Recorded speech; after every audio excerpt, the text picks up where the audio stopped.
Hey everyone, how's it going? Engeri here. Battlefield 6 is currently the hot thing right now, and if you haven't heard the hype, you have to be living under a rock at this rate. Just to summarize what the vast majority of players are feeling about this game is that Battlefield 6, at least so far, seems to potentially be the most solid Battlefield game to be released since Battlefield 4. And that is huge.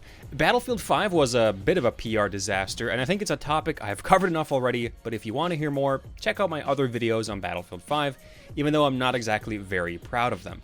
Anyway, Battlefield 5's successor, Battlefield 2042, was also a complete dumpster fire already in its beta.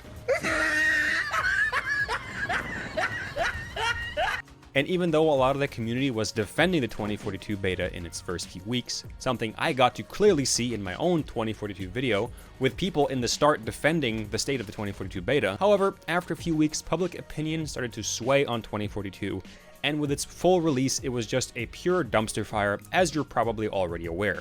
Bugs galore, flying hovercraft, a really shitty specialist system, and more hilarious memes basically killed 2042 long before it was even born.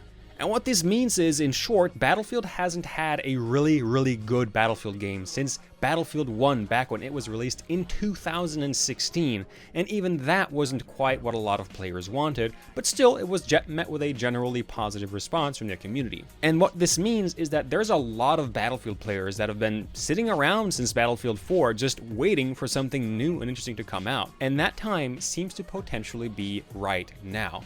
I mean, the queues started several days ago with people waiting in line to try out the new Battlefield 6 beta. So much so that up to 500,000 players on Steam alone were eagerly waiting in line to try out the Battlefield 6 beta, with an all-time peak of 600,000 players according to the Steam charts, and an unknown number of more players using the EA Games application. Now obviously the game isn't out yet, and the open beta isn't even finished, with next weekend being the final weekend for the open beta. However, what we've all seen so far and what we've gotten our hands on and what I've played is very promising. The gunplay feels incredibly solid, the maps are nice, time to kill seems to be good, although it could be slightly lower in my opinion. There is less annoying crouch sliding here.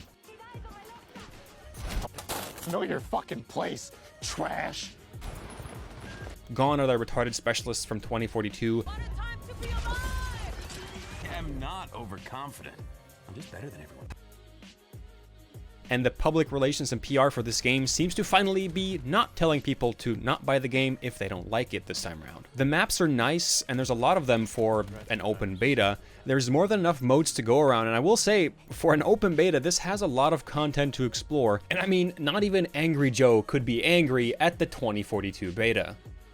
It's not a complete problem-free package though. The menus are pretty much just Call of Duty Warzone, and certain weapons are crazy overpowered like the shotgun. Others, like the RPG, has almost zero effect on infantry unless you hit them dead in the face. There's flying bodies and glitchy faces. I've had issues with black screen resets of my entire PC while playing this game. You've got mail. Caused potentially by Battlefield 6's secure boot requirement and TPN issues floating around, causing people to randomly have their entire PCs rebooted. Others have been complaining about the maps being small, but we are in the beta after all. So there's still things to adjust here, which is exactly what this beta is for. These are all fairly manageable things to try and correct before the full launch, unlike the problems we saw back with Battlefield 2042.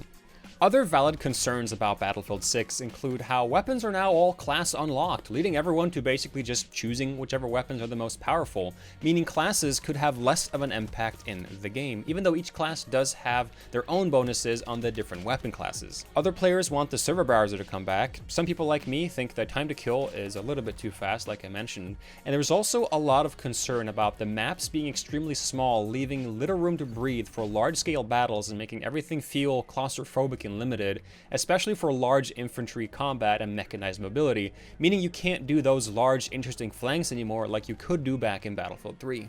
I think most of the stuff I just talked about didn't come as any kind of big shock to you if you've played the open beta. I think what everyone is really waiting for right now is what could go wrong here, because if you look back in the last decade, Battlefield has pretty much failed to deliver a really good Battlefield experience, and I think a lot of players are almost in disbelief that they could finally potentially be pulling it off this time. There's enough memes flying around with everyone waiting for DICE and EA to do the thing that could potentially fuck up this game, and while we don't know what that could be, there's certainly plenty of things that could go wrong here. I just want to make it clear that I'm not saying this will happen. This is more of a what if scenario ranging from unlikely to quite possible. First and foremost, I think it's fair to talk about the fact that this game is being very heavily influenced by streamers and content creators on YouTube and Twitch, being among those who got access to the game and its development through Battlefield Labs, along with veteran and new players through the Battlefield universe. Battlefield Labs is basically a new way to try and develop and create Battlefield with direct community collaboration. It's a way to test features, get feedback, and develop Battlefield with direct influence from the community. And so far, this seems to have been working out really well. And I think with Battlefield 6's beta being revealed with streamers and content creators, it really goes to show how much influence this group has had on this game. However, in my opinion, this doesn't come without its set of potential issues. There's enough voices in the streaming community calling for certain things that could very negatively impact Battlefield 6. Features like ranked modes, increased movement speeds, crowd slide cancellation like we see in Warzone, lowering time to kill, and even battle passes and daily rewards are all things I've seen and heard being called for, and these features would be absolutely destructive to Battlefield and its perception amongst fans. Simply said, Battlefield players want Battlefield, and we don't want Call of Duty. Battlefield should not let other games influence its identity with a battle royale, low time to kill, or battle passes. But EA, being notoriously driven by greed and a never-ending lust for more money, won't let that stop them. But hopefully this time around there's been more than enough voices to stop this from happening. As a side note, I think it's extremely concerning to hear EA's potential expectation of a 100 million players, and if the game fails to reach those numbers, the inclusion of a rumored free-to-play model and a battle royale could be just a thing that tears down all the positive attention and community that this game has gotten so far. But rumors do suggest this won't be available at launch, so who knows how things are going to play out. I think it's also interesting to mention some other games that DICE has created with exactly the kind of feature set that could ruin Battlefield 6, and one of those games is Star Wars Battlefront 2, a game that had a lot of positive attention but ultimately fell flat on its face due to the absolutely egregious microtransaction. Even though the core game was fun, it was eventually absolutely ruined by EA's greed. At the end of the day, I think Battlefield 6 is seemingly going to be a very solid Battlefield game, unless something drastic was to happen to the game or radical changes in its direction is made. Finally though, I would love to hear your opinion on Battlefield 6 so far. Have you experienced or heard anything different about the beta? Are you concerned about the free-to-play mode or changes to the game from streamers or EA's 100 million player expectation? Also, I did stream some of Battlefield 6's first weekend over on Twitch, so if you'd like to watch some streams, go ahead and jump over on twitch.tv/EngeriTV or watch some stuff on the Clips channel. And to round things off, I would super appreciate any support you can give me by either liking the video or maybe subscribing to my channel. And with that, I hope you guys enjoyed this video, and maybe I'll see some of you in Battlefield 6. But remember, no pre-orders.